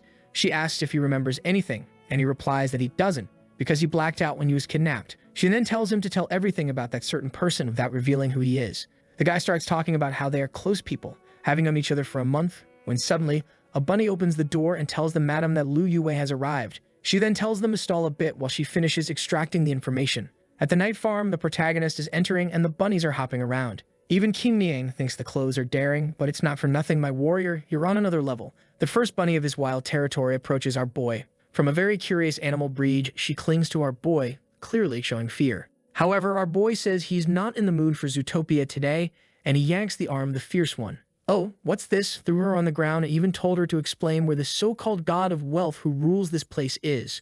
And she replies that it's fine since she can't hit him that way. She'll hit him another way, and the muscleheads are arriving. Well, protagonist, it would have been better to take a beating first. Wow, here comes a little green guy teleporting in, throws a punch, and the protagonist disappears. Wow, what's this to? He already hit one, teleported belly first into another, punched the bald guy in the face. The guys are all crooked, while the protagonist activates the new piercing punch and sends everyone flying away. The musclehead is there confused, saying this doesn't make sense, but in a second, the guy already has his hand on his face and bam, goes to the ground. They'd almost crush our boy's big ball. What's this? Get out of here, bald guy, old man. Our protagonist is finding it strange. Why is the Martial Legion hunting him down? And Yue asks the bastard to help while the bald guy tells the bastard to shut up. That's right, the guy said it's fine, but he's going to keep Chnang Niang over there in a corner. Clan doesn't care about you, man. She's sipping a glass of wine calmly. And here goes the fool, right? He wants to get beaten by a hot girl. I don't blame him. He tries, she holds his arm. A glare tells him to break it, and bam, the fool is sent flying. The leader of the Legion is all confused, while Lu Wei smiles and says they shouldn't mess with her. At that moment, King Niang approaches and says that since it was a rescue mission, they needed to be quick. At the same time, the guys realize they are not prepared yet, while the fierce one asks them to show the tricks they have. However, suddenly she feels something strange and falls to her knees weakened. Someone then warns on the communicator that the effects of the powder shouldn't last long. At this, the protagonist realizes there's something in the air, and the bald guy says that now that they are wrecked, it's easy to finish off the two.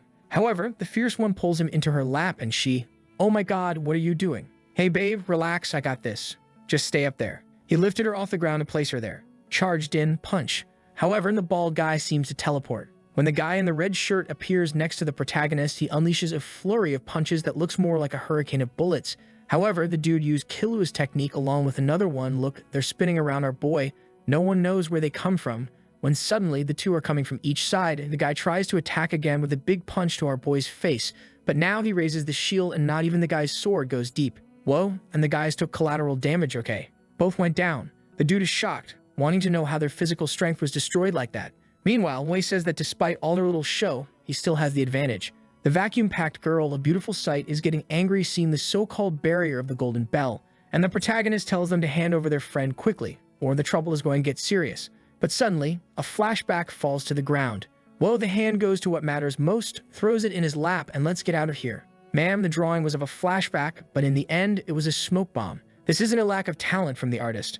This is actually the enemy's technique. He fooled even me. It's incredible. The vacuum-packed girl is there wanting to escape amidst the chaos, while the protagonist holds the good stuff, saying that this is a trap. King Niang says, you bastard, put me down and take your hand off me. The protagonist gives her another squeeze. So, from here you say what? Ah, okay then, sorry. Put me down. Damn. She then says that this place smells of balm and cassia, which are effective against snakes, and she has a certain technique of the heart of the serpent. That's why it worked. The protagonist realizes that whoever is doing this seems to know exactly who she is, in this case, a reincarnated one. And she says that everything is very strange and it's best to ask the people inside soon. Meanwhile, they interrogate Abio and ask what the Liu family and the Martial Legion are up to. The dude just says he has no idea about the Legion, but the Liu family's target is the woman. The dude asks why. He says they are hunting the Empress. A month ago, they got the job to take her out, and that was it. Ah, the protagonist remembers, right? A month ago was when she took that Hadouken in the car. At that moment, he realizes that the target was actually Lin Maok, the original person of this world. And he wants to know who the client is, but Abio is going to say he doesn't know anything about that, but here, take this lunch remover to the stomach. Meanwhile, the protagonist turns like a plane on the runway and says they are going to investigate the Liu family, while the fool lying on the ground is shouting for help. Outside, the two are already leaving, saying that this Liu family is famous, they might end up wanting revenge. I was going to comment that the friend hasn't been saved yet, but look at the poor guy there asking for help, saying he hasn't been saved yet. Elsewhere, the waitress is telling Shonen that the person he was looking for has arrived. However, the blonde guy says that the only person he wants to see right now is Hyoki, until our protagonist shows up all beaten up calling for him. He pretends to be dying and says, "Friend, the Martial Legion came to kill me. I don't have much time." Shonen comes over. "Are you sure? You're not fooling me, are you? You're going to die, right? Because finally some plan has to work out. For God's sake, you better die today." Liu Wei ignores him and just says, "The Liu family and the Martial Legion have teamed up. You're the only one left to protect her, shaman." At that moment, the scared little blonde says, "What? The Liu family wants to hit Shioki? Those bastards, they're going to die now." Immediately, he calls the two lost guards who I don't even know what they're doing there and tells them to join forces to resolve this. He also tells our boy to conserve energy while the ambulance arrives, that he will show Shioki that he is the one who saves her. However, the girl was right there, and she comments that she didn't imagine he had this way with other people. Meanwhile, we see that Gushonen, when he was about to leave, was pulled by a chubby girl into a room. He asks how her recovery is going, and she sits on his lap saying she doesn't feel well. Her heart is warm with his arrival. Meanwhile, he also brings a paper list with the names of the people he is investigating. He goes all excited to grab the list, but she snatches it from his hand and says he'll have to call her Yun. This chubby girl, just like she says, is an investment in Bitcoin. If you put her in the gym, the evolution will be fierce. Is there a good chance she'll leave you after that? Yes, but, well, not anymore. You'll be alone once she gets hot. Shonen is there saying he'll call her dear, and she immediately crushes him. After a lot of beatings he couldn't handle, the poor guy is leaving the hotel looking worn out when our protagonist was off to the side. He grabs him in the alley, shoves a little ball in his mouth, and says this will help him revitalize. Shonen, all scared, wants to know what the fool is doing there if he was supposed to be in the hospital, to which he replies that modern medicine is amazing. He recovered very quickly. Shonen, angry, says he's being deceived and asks for the ambulance money back, but the protagonist wants to know if he found out who was behind all that. The blonde tries to disguise it, saying no, he has no information, but the protagonist knows the guy and slams him to the ground, telling him to reveal everything right away. And he starts searching and finds something with information under his pants. Oh, no, actually what he left was a recorder when this dude was leaving. And then he sees that the Bitcoin chubby girl discovered that the one behind everything was Maok's brother. In other words, the protagonist is in shock that it was that bastard Lin Wei. Wow, that was almost a plot twist, right? The guy acted nice, even though he's always been trash. I really messed up, man. I let myself be fooled. However, Shaman is holding our boy, saying things aren't that simple. Our boy, however, comments that this isn't something for him to get involved in. But the blonde says he can't just pretend he doesn't know anything. Yet the protagonist completely ignores him and rushes out, while Shonen is punching the wall, saying that one day UI will bow to him too.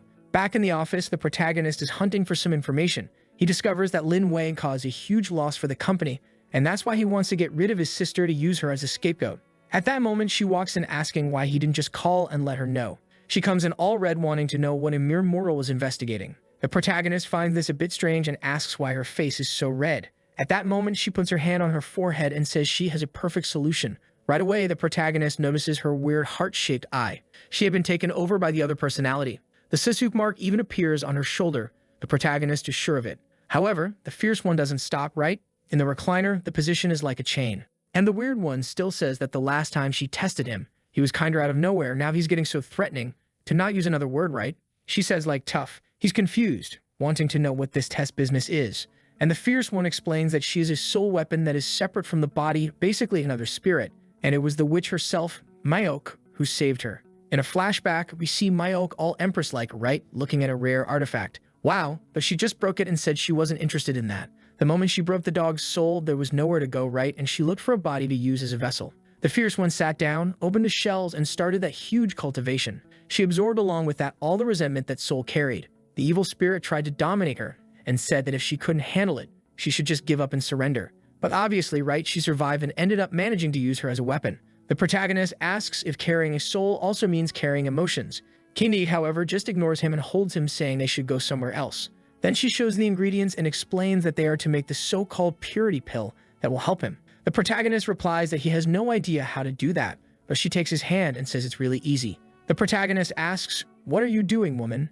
And then her big hand pulls out an alchemy bucket out of nowhere. King hands over the cauldron, explains that with that he can make the pills by himself. Right away she tells them to start the process, and sometime later the protagonist is wondering if it will really be that easy. However, the fierce one there, all out of breath, says that one is not enough. He asks if she is exhausted and she says it's fine, just a little tired. But here she comes with her precise strikes.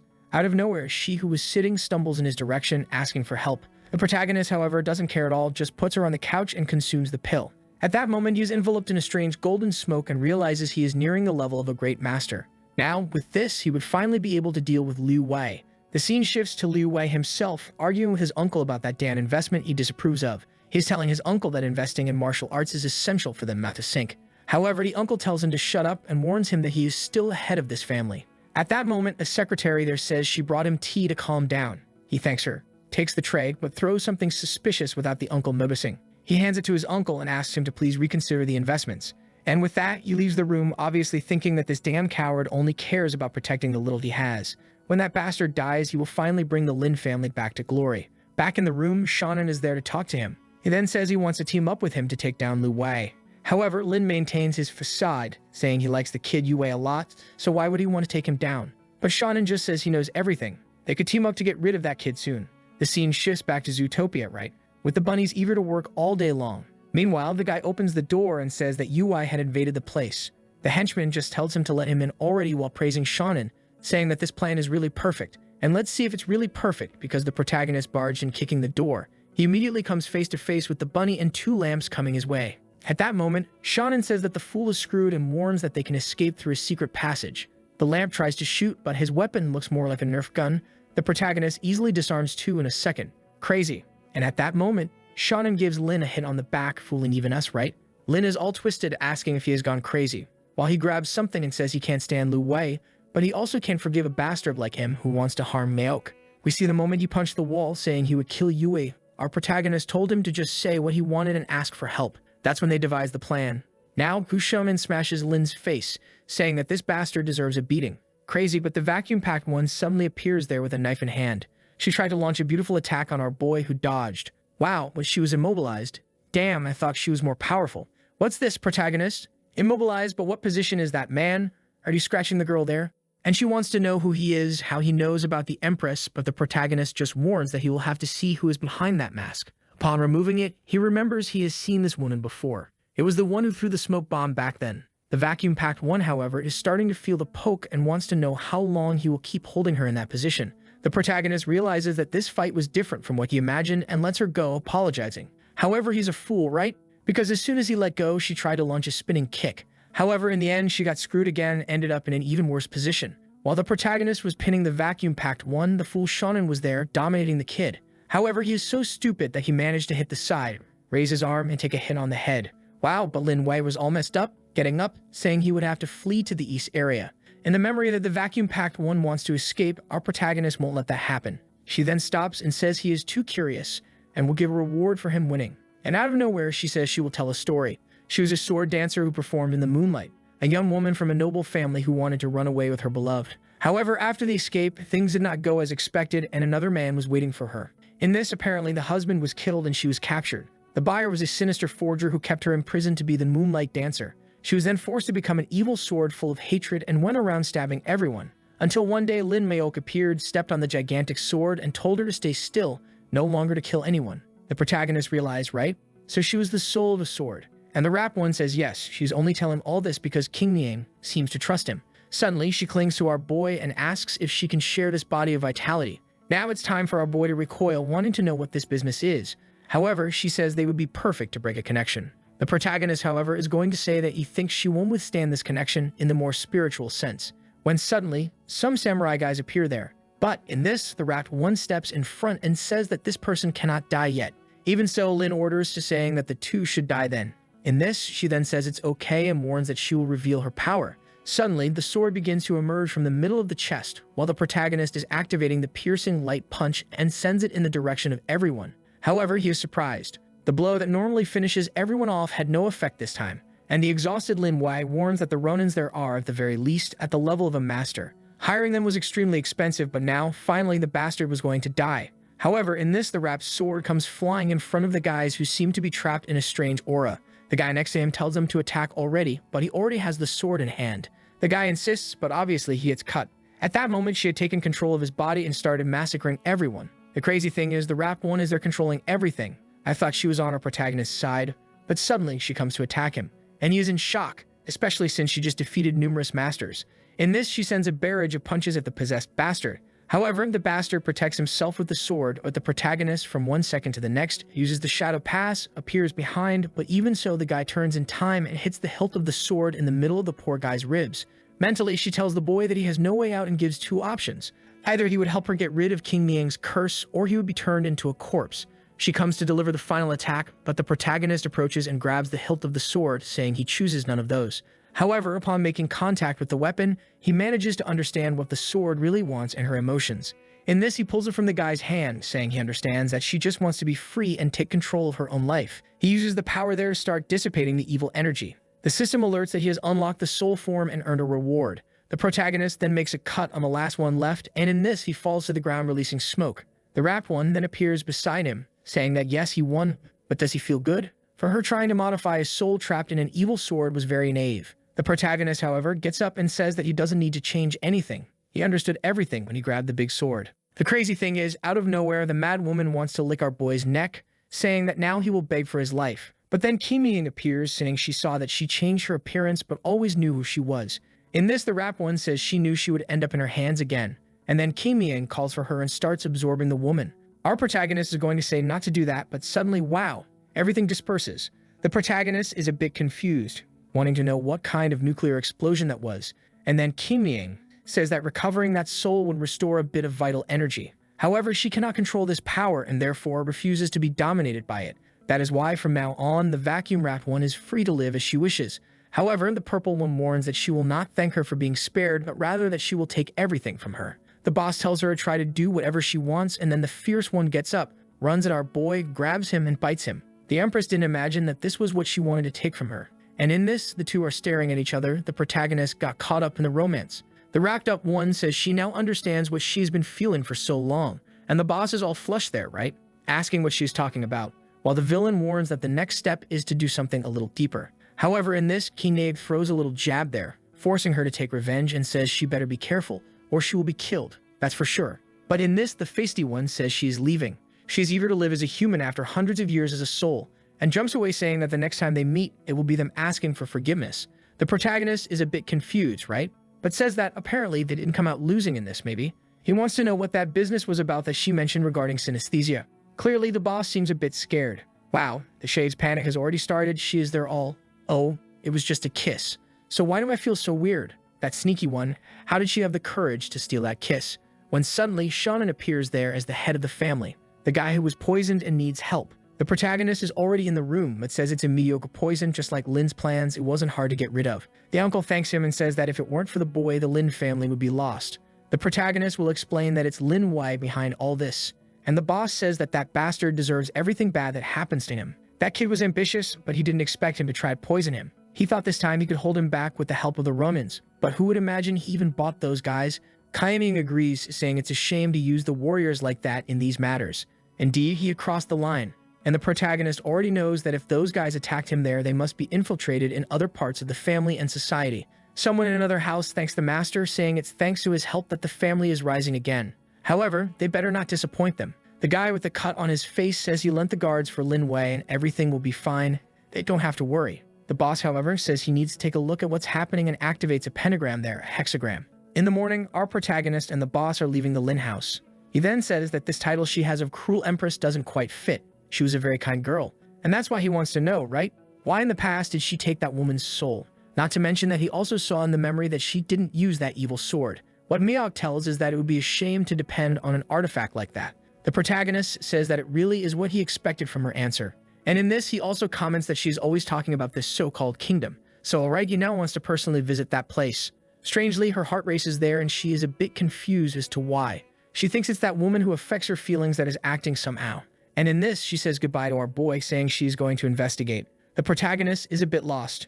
Meanwhile, Ling is all messed up in an alley. Suddenly, she sees our protagonist and out of nowhere tries to throw a punch. He just steps aside and she falls like an idiot. He wants to know what the girl from the Wang family is doing there in such an accident. Suddenly, she wakes up in the room screaming Ronins. She wants to know what she is doing there because she was just being chased by them in the city. The protagonist, however, told her to stop making excuses, especially since she attacked him out of nowhere. Meanwhile, the poor girl barely woke up and is being beaten by Xiao Tu. Hold on, girl, no need to hit women like that. Man, the impact was so strong that it even triggered a memory flashback for the girl who remembers everything. She was interrogating a Ronin and asking about the bases and plans, when suddenly a reverse scanning spell appeared there to extract information from the guy. She tries to activate the fist technique to break this, but the result is obvious.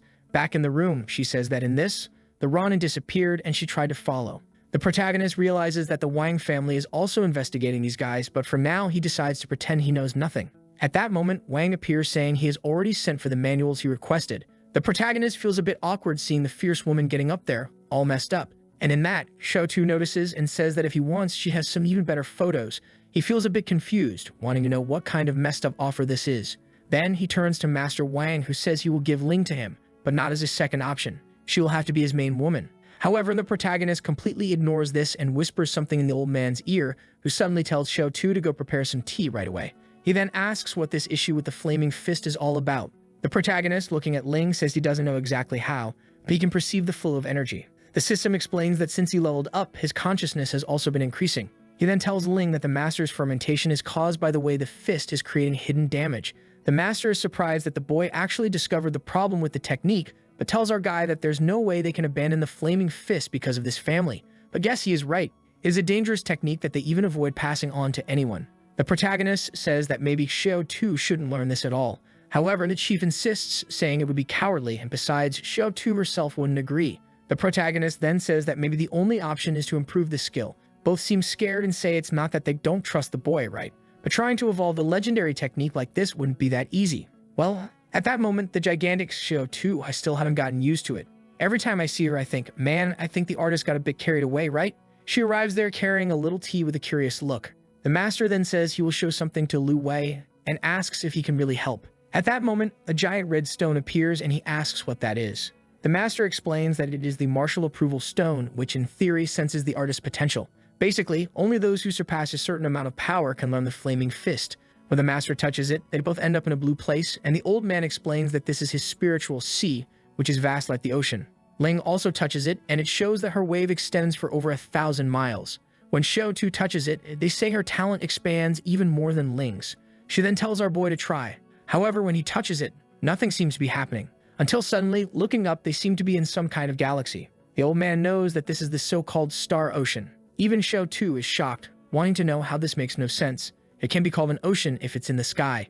At that moment, she realizes that the difference between them is already gigantic. What is this, my daughter? She crushes Ling, saying that this makes no sense at all. The protagonist, having shocked all three, even earns a prize there and sits down. Meanwhile, the old man comes to bring the flaming fist technique, saying he now accepts his help. However, this was an essential technique of the family and couldn't be leaked to anyone. The protagonist gives a nod and says it's fine. It even seems like he will pass it on to someone. Then he closes the book and says that's it. He already understands the technique and can see improvements. He activates the flaming fist, showing that it really was a technique focused on awakening all vital energy. The problem is that there's a thing about causing some damage to the meridian when it is conjured, and the old man tells him that not only that, practicing the flaming fist was also affecting his mind. Even when he didn't want to use the attack, there was a kind of voice forcing him to do so. The girls think the old man is getting serious. However, at that moment, the protagonist already tells them to look. The secret was to release the negative energy in the other hand. While in one hand he has a flaming punch, in the other the so-called reverse energy is flowing out. Xiao Tu thinks the technique has changed too much, while the old man says he understands, but mastering the control of two energies like this would be very difficult. However, he sees that Xiao Tu is already basically managing it, and she's already praising our boy, saying that she really felt the technique was much more powerful. At that moment, Ling, however, is asking the old man what he thinks the people infiltrating the city are looking for. He says that probably what is happening at Lake Lingshu is attracting a lot of attention. However, he is too old and doesn't have time to worry about such things. Ling tells the old man to stop pretending. She knows he will do something. He says there's no way to hide anything like this. He will have to take action. Before seeing this technique from Liu Yui, he had given up, but now that he can practice the flame fist again, he will have to act. Meanwhile, at Emerald Peak, the protagonist is throwing things into the trees. The so-called milliner dew that accelerated plant growth. Lately, because his perception has been increasing, he can notice what happens around him without even looking. He decides to lie down there and feel the energy, but suddenly he sits up startled, feeling as if someone is bathing in the lake. From the sound of jingling jewelry, it must be a girl. The rascal thinks it's very dangerous to leave a girl alone in the forest. He will have to go take a look. When he arrives, there's a girl blushing with a fin in the water. He approaches, thinking she is drowning, but if the mermaid drowns, it's over. Then the world ends. Here goes the rascal. He dives in to save her, but then he sees the slight smile on her face. She then says he shouldn't have jumped in, and the protagonist wants to know where the girl's hands are. Wow, the girl is kind of a snake. She has no arms or legs, just the circular balls in the middle of her torso, right? And she says she will be kind and will kill him before eating him. The protagonist is confused, realizing he came here to do a good deed, but she's betraying him. While the girl says that if he fell into the hands of another, he would have suffered much more. She is there squeezing, saying, wow, how resilient he is, but she likes it that way, with a lot of vigor. She gets closer, telling him to stop resisting so much. The protagonist, to free himself, activates the flame fist and burns the rascal's tail. With her tail hot, she jumps into the water, wanting to know what this bastard did, while he says there's more to come. However, suddenly she appears scared, and a gigantic dragon is emerging behind the protagonist. The snake girl is about to flee, but the dragon tears her in half, damn, wasting the whole design of the girl. Suddenly, the beast appears on the protagonist's back and stares at him. The protagonist is there, scared of the power the monster is emanating, when Kainyang grabs his arm and tells them both to run. Apparently, we're back in the forest and she is all wet, telling our boy that they were lucky that monster wouldn't want to come into the forest. She wants to dry off with her support, but it's not working anymore. In that, she explains that she was trying to cultivate the herbs, but the demon beast destroyed everything. The protagonist is angry, saying that that bastard was all his. Wow, then he shifts to Xiang, who is saying goodbye to her fans with a smile. Was that the demon weapon? I think it is, right? The girl suddenly decided to become a streamer. She waves goodbye to her fans, saying she will see them another day, while the Empress is there wanting to know what she understands about the ethereal lake monster. The rascal sits there all crooked, saying she said she would beg next time. Now she is there asking for help. In that, King Ming says it's okay, so she will just absorb her soul again and look for someone else. Right then, Xiang proposes an information exchange and says that the demon is injured and recovering. The protagonist, however, says that creature is extremely powerful. It was difficult for that to coexist with humans. What he doesn't understand is how the Empress knew that Xiang would have this information. She then tells him that just before she ended up in this world, she had already lost contact with the weapon. Yui then understands, right, that the weapon Xiang had arrived in the world before the Empress. And she praises our boy, saying that yes, she's been living there for over a year. Probably, at the moment she left King Nang, the flow of time for her to reach that place was different. The protagonist now understood, right? I'm sorry, but I can't assist with that. In this, there will be a big bite on the balls while Sinan realizes that the master, just like her, had been deceived. The dragon then turns and warns that now that the item has been consumed, he will finally be able to get the like in this video that helps Mamoru make more juicy content for his viewers, activate the cheeky little bell, and I'm out.